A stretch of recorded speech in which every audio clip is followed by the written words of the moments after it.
حشر تک چھوڑ گئے ایک درخشندہ مثال، حق پرستوں کو نہ بھولے گا یہ احسان حسین۔ کہا جاتا ہے مائٹ از رائٹ،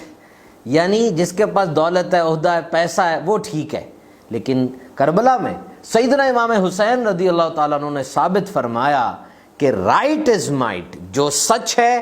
وہی حق ہے۔ دیکھا جائے تو واقعہ کربلا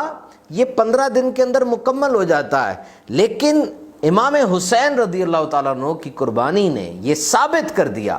اور یہ دکھا دیا صرف 60 ہجری کے یزید کا ہی نہیں، بلکہ آپ نے انسانیت کے ہر دور کے یزید کی پہچان کروا دی۔ اور دیکھیے، آپ نے یہ سکھایا کہ سب کچھ قربان کر کے بھی جیتا جا سکتا ہے، حق پہ کبھی کمپرومائز نہ کرنا، stay strong, stay ambitious, stay fighting, stay brave, stay positive. The event of Karbala, the minute details of this event has been written and survived from the very first day by eyewitnesses۔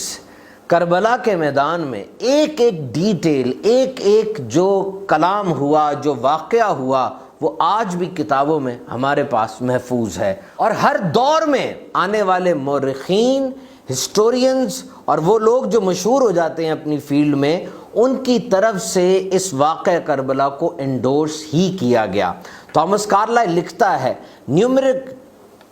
Numerical superiority does not count,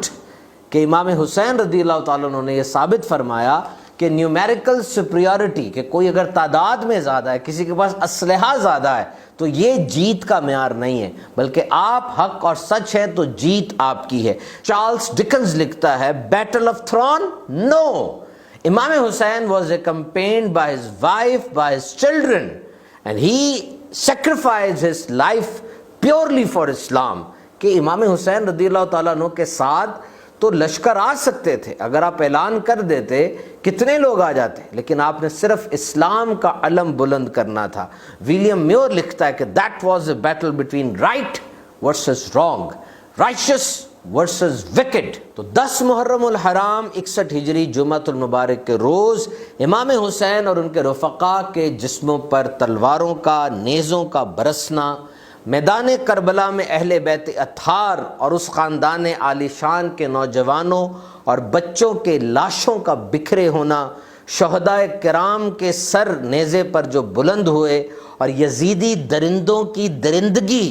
اور ان کے مقابلے میں ان پاک ہستیوں کے راہ حق میں آنے والی تکالیف، یہ سارے واقعات وہ ہیں کہ اگر ہمالیہ پہاڑ بھی ہوتا اس کے پاؤں میں لغزش آ جاتی، لیکن میدان کربلا میں ان انفاس قدسیہ کے پائے استقلال میں لغزش نہیں آئی۔ میرے امیر اہل سنت کتنی پیاری بات ارشاد فرماتے ہیں کہ اگر آپ کو کوئی مصیبت ہے، پریشانی ہے، آزمائش میں ہے، تو کربلا والوں کی آزمائش کو یاد کر لیجئے، آپ کو اپنی آزمائش چھوٹی لگے گی۔